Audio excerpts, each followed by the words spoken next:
কালকে চিকেন এই যে দেখুন কয়েক পিস রয়েছে, কাঁচা চিকেনই আমি রেখে দিয়েছিলাম। আজকে এটার প্লেন ঝোল হবে, গিন্নিমা, কর্তা বাবা আর খুকুমণি তিনজনের জন্য, বুঝলে? Good morning everyone, welcome back to my channel. আজকে কিচ্ছু সিম্পল রান্না, পুরো মাংসের ঝোল, ভাত, ব্যাস আর কিচ্ছু না, হয়ে গেছে।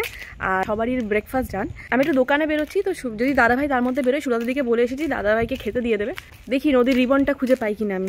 আচ্ছা, অনেক খোঁজাখুঁজি করলাম, বাট এখানে রিবন পাওয়া যাচ্ছে না, খুব সরু পাওয়া যাচ্ছে। আর নদী বলেছিল যে মোটা চাই, স্কুল থেকে বলা হয়েছে মোটা দিতে, তো মোটা এখানে পাওয়া যাচ্ছে না। দাদাভাইকে বলেছি, দেখি দাদাভাই অফিস থেকে ফেরার সময় যদি পাই তো নিয়ে আসবে।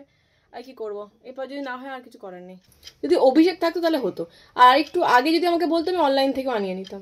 এর আগের বছর অ্যামাজন থেকে নদীর জন্য 2টো সোয়েটার আমি নিয়েছিলাম, তো সোয়েটারের কোয়ালিটি খুব ভালো, নো ডাউট। ও একবারও এটা পরেনি, বাট প্রথম থেকেই না এই চেনটা খারাপ এসেছিলো, সেই থেকে আর ঠিক করা হয়নি। তো এখন বার করলাম, সামনে তো ভালোই শীত পড়বে জানুয়ারি ফেব্রুয়ারিতে, তো এইটা আজকে দেখি, আজকে যদি আমার সময় হয় আমি গিয়ে একবার এই চেনটা ঠিক করে নিয়ে আসবো। দুটোই তাই অবস্থা, এইটারও তাই, আর এইটা হালকা শীতে পরার জন্য এই সোয়েটারটা, এইটারও চেনটা একটু খারাপ। এই দুটো চেনটাকে চেঞ্জ করলেই খুব সুন্দর থাকবে, মানে একদমই নতুন। আর এইটা না একটু ময়লা ময়লা লাগছে, এটা বার করলাম, কেচেই ঢুকিয়েছিলাম, কিন্তু বক্সের ভেতরে ছিল বলে এরকম ময়লা লাগছে নাকি জানি না, এটা একবার কেচে নেবো আজকে। আচ্ছা দেখিয়ে দিই, আমি এখন এখানে পেঁপে, আলু, টমেটোতে একটা তরকারি করছি রাত্রেবেলায় খাওয়ার জন্য। এইমাত্র মিশো থেকে একটা পার্সেল রিসিভ করলাম, এক হাতে কাঁচি আর এক হাতে প্যাকেট ধরে দাঁড়িয়ে আছি। কেটে দেখবো, মনে হচ্ছে এর মধ্যে আমি ওই ট্যাপগুলো বুক করেছিলাম না, কানে পড়ার ট্যাপ সবসময়, সেটাই এসেছে। ঠিকই ধরেছিলাম, একদম ছোট ছোট কানের ট্যাপ, ঠিক আছে। এই যে দেখাই, কি সুন্দর সুন্দর দেখতে না এগুলো, এমনি নর্মাল ওয়েস্টার্ন ড্রেসের সাথেও খুব ভালো লাগবে। এর মধ্যে থেকে সব থেকে যেটা ভালো লাগলো অলরেডি বের করে পরে নিয়েছি, কি কিউট না দেখতে, লাভ সাইন দেওয়া। দেখিয়ে দিই, আমাদের কমিউনিটি হলে দরজা, বড় বড় দরজা লেগে গেছে। কত জন্ম পর নদী পার্কে এসেছে। পার্কটা ভালো করে পরিষ্কার করা হয়নি, এখন পরিষ্কার করে দিয়েছে। কত ডুমুর হয়েছে এই গাছটাতে, এই যে কত বড় বড় ডুমুর, এই ডুমুরের কি সুন্দর রান্না হয়। এই যে কত বড় বড় ডুমুর, প্রত্যেকটা ডালে ডালে ভর্তি। প্রত্যেকবার শীতকালে না ছুটি পাওয়ার পরেই আমরা বেড়াতে যাই, বাট এবারে না একটু আলাদা হয়ে গেছে। এর আগে দুবার চলে গেছি, যদিও গেছিলাম একবার কটক জায়ের বাড়িতে, কারণ জায়রা রিসেন্টলি শিফট করে যাবে, তো সেই জন্য জায়ের বাড়িটা একবার ঘুরে নিলাম। আর তো কটকে যাওয়া হবে না এখন। আর তারপরে গেছিলাম অ্যানিভার্সারিতে, এটা ফার্স্ট টাইম যখন আমরা বাইরে কাটিয়েছি, নাহলে জেনারেলি অ্যানিভার্সারি আমরা কলকাতা বা এখানেই সেলিব্রেট করি। আর প্রত্যেকবারের মতো 25 ডিসেম্বরের যে ছুটিটা আমরা কোথায় কাটাই সেটা আপনারা সবাই জানেন, আলাদা করে বলার কিছু নেই। হ্যাঁ, সেখানেই যাচ্ছি রবিবারে। না মুখে বলছি না, আপনারা কমেন্টে লিখে জানান আমি কোথায় যাচ্ছি। আর এই শীতকালে যেখানেই যাই না ভাই, এত বিরক্তি লাগে না এই লাগেজ নিয়ে। বিশ্বাস করুন, মেয়ের জন্য আলাদা একটা লাগেজ, আমার জন্য একটা বিশাল বড় লাগেজ হলে ভালো হয়। সোয়েটার নেব, তার সঙ্গে পরার মতো আবার জামা কাপড় নিতে হবে, এরকম তো না শুধু সোয়েটারগুলো পরে বেরিয়ে যাব, ভেতরে জামা কাপড় যা হোক একটা নিতে হবে, তার সঙ্গে নানান ধরনের সোয়েটার। যদি আবার টুকটাক ওখান থেকে বন্ধুদের সাথে কোথাও প্ল্যান করি, সেরকম একটা ভেবে রেখেছি। সেই দুর্গাপুজোর সময় থেকে চলছে বন্ধুদের সাথে ঘুরতে যাবো, বেড়াতে যাবো, কিন্তু হয়ে উঠছিল না। এবারে ভাবছি গিয়ে যদি টুকটাক কোথাও সামনে একদিন দুদিনের জন্যও ঘুরে আসা যায়। এবার কোথায় যাব, কখন যাব, ওখানে ঠান্ডা কীরকম, ঠান্ডা কি হালকা পাতলার মধ্যে যে হালকা সোয়েটার নেব, নাকি ভীষণ ঠান্ডা পড়বে যে ভারী সোয়েটার নেব, এইসব ভাবতে ভাবতে এই ছোট ট্রয়টাকে চেঞ্জ করে বড় ট্রয়টা নিলাম। মোটামুটি কিছুটা আন্দাজ করে গুছিয়ে রাখলাম। 25 ডিসেম্বরের ছুটিটা আপনারা কিভাবে কাটাচ্ছেন অবশ্যই জানাবেন। ওকে, তো কোথাও একটা যাচ্ছি। হ্যাঁ, কোথাও একটা যাচ্ছি, গেস করুন, গেস করে বলুন তো কোথায় যাচ্ছি।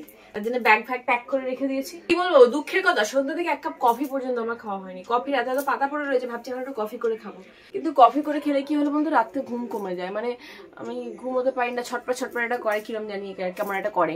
আপনার সাথে এখন আমি একটা সুন্দর জিনিস শেয়ার করবো। আমি জানি না আপনারা কতটা এই সমস্ত বিশ্বাস করেন, এই অ্যাস্ট্রোলজি, ক্রিস্টাল, এই সমস্ত জিনিস, ফেভার, লাক, কতটা আপনারা বিশ্বাস করেন আমি জানি না, বাট আমি প্রচন্ড মাত্রায় বিশ্বাস করি। তাই যে বিশ্বাস করে সেই অনুযায়ী কাজ করবেন, কারণ বিশ্বাস না করলে এগুলোর কোনো মানেই হয় না। এই পার্টটা পুরোপুরি স্কিপ করে যান যারা বিশ্বাস করেন না। স্টার্ট মাফিন থেকে আমি এই দুটো জিনিস অর্ডার করেছি। এটা হচ্ছে গুড লাক, একটা হচ্ছে পাইরাইট, মানি অ্যাট্রাক্ট করবে, মানে যেখানেই কুড়িয়ে বুড়িয়ে ধরুন বরের পকেটে পয়সা ফেলে রেখে গেছেন, বা শাশুড়ি মায়ের বা বাবার পকেটে পয়সা আছে, সেইগুলো আপনার অ্যাট্রাক্ট হয়ে 50-100 করে আপনার কাছে চলে আসবে। এইটা বলছি না, মানে ডেফিনেটলি যদি আপনি কিছু না করেন তাহলে হাজব্যান্ডের কিছু উন্নতির, মানে যে আপনাদের বাড়িতে আর্নিং মেম্বার তার কিছু একটা উন্নতি হবে ডেফিনেটলি, বা আপনি যদি ওয়ার্কিং ওমেন হন আপনার নিজস্ব উন্নতি হবে, মানে অ্যাট্রাক্ট করে আর কি। আর এইটার মধ্যে 5টা রোডাল ক্রিস্টাল আছে। এটা পুরোপুরি এক্সট্রিম লাক বলুন, ফেভার বলুন, যদি আপনার কোনো কাজ আটকে আছে বা হচ্ছে না বা এই ধরনের জিনিসগুলো হয় না, বাধা পড়া, এই জিনিসটা পুরোপুরি কাটবে। এই দুটো জিনিস আমি নিয়েছি, যেটা এখন থেকে পড়ে থাকার চেষ্টা করবো। মাঝে মাঝে ভুলে যাই, সকালবেলা রাত্রেবেলা খুলে শুই কিন্তু সকালবেলা পড়তে ভুলে যাই, আবার মনে পড়ে আবার পড়ি। তো এই দুটো আমার জন্য কিরকম কাজ করছে সেটা আপনাদের পরে শেয়ার করবো। পাইরাইট কিন্তু আমার জন্য খুব একটা খারাপ ফল দেয়নি। এবারে ধরুন কারোর এরকম হয় কোনো ক্রিস্টাল একদম স্যুট করে না, ঠিক আছে, কেউ কিনে তো নেয়, বাট পড়ার পরে না নানান ধরনের বাজে জিনিস ঘটতে থাকে। বিশেষ করে মেন্টালি একটা ডিস্টার্বেন্স আপনারা দেখতে পাবেন, মানে ভালো লাগছে না কিছু, শুধুতেই ভয় লাগছে, কারোর সম্পর্কে বেশি সন্দেহ হচ্ছে বা কারোকে নিয়ে বেশি ভয় পাচ্ছেন, যেটা ভয় পাওয়ার কথা নয় সেরকম ব্যাপারেও ভয় পাচ্ছেন, তখন বুঝবেন যে কোনো একটা জিনিস আপনার জন্য স্যুট করছে না। তো পাইরাইট আমি পরে দেখেছি, আমি অন অ্যান্ড অফ পড়ি, একবারে মানে অনেকদিন পরে রাখি না, মানে মাঝখানে 2-3 দিন বা 4 দিন একটু অফ রাখি, তারপর আবার পড়ি, এরকম করে করে পড়ি।